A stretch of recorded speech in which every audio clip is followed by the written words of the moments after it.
cold abscesses. What does that mean? What is that a clue for? Hyper IgE syndrome or Job syndrome. We did a video on this. Check it out. Causes infections that don't look infected, right? No redness, no warmth, just pus. And it comes back to the problem with your Th17 cells, which normally call your neutrophils to fight. Without them, without these Th17s, you get skin abscesses, sinus infections, and sky-high IgE levels, all in a child who otherwise looks okay. All right, it's a really interesting and weird condition. It's a rare immune disorder that causes elevated IgE, eczema, unusual cold infections, and your Th17 is a problem that leads to impaired neutrophil recruitment, especially against staph and candida. All right, so IgE is going to be increased. Cold abscesses, you're going to see them. Recurrent infections, sinopulmonary infections, eczema, retained baby teeth, coarse feces. These are the most high yield things that you'll get from first aid. By the way, how I make these videos is I have 2 books and I go through them and I make sure that I get the most high yield content from both books and I just put them here. So yeah, this is everything that you need to know about Job syndrome, the most high yield stuff, and IgE. So JAK-STAT defect decreases your Th17 cells. Practice question: 9-year-old girl has chronic nasal drainage, foul-smelling discharge, and a history of painless skin abscesses and eczema. Labs show white blood cells. What immunoglobulin pattern is most likely? It's going to be high IgE, normal everything else. So Hyper IgE syndrome, this is Job syndrome, stand on clue, cold abscesses. Okay, so some trap answers. All low, that's X-linked A-gamma globulinemia. That would have where you have no B cells at all. That'd be all super low. High IgG, that'd be non-immune eczema, but we see the cold abscesses, and so it's a deeper problem. High IgM, that's Hyper IgM syndrome, so that'll be your CD40L defect. Low IgA, that's selective IgA.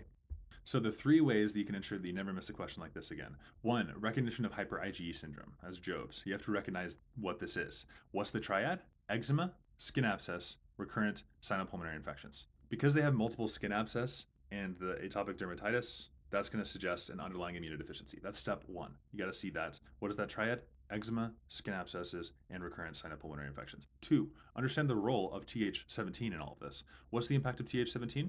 Well, we got a defect in your JAK-STAT signaling, right? That leads to impaired differentiation and function of your T helper cell type Th17. These guys are crucial for producing IL-17, which is necessary for neutrophil activation and migration. If you don't have this, then you're going to have non-inflammatory skin abscesses and recurrent infections. That's 2. Understand the role of Th17 in all of this. You need to know it. 3. Distinguish between immunoglobulin levels associated with Hyper IgE syndrome. If you have Hyper IgE syndrome, a lab finding will show elevated IgE levels due to chronic atopic dermatitis, while the other immunoglobulins A, M, G, these guys are just going to be normal, right? So this differentiates you from like X-linked A-gamma globulinemia, Hyper IgM. They're just different. Okay, hopefully this is another tool in your tool belt so that you can try to answer these questions correctly on step 1. If you like this stuff, like and subscribe. We'll see you in the next video. Oh, and if you want tutoring, just hit the link. If you like my style of teaching or you want a tutor, then just visit ivytutoring.net. And also check out all the stuff we have.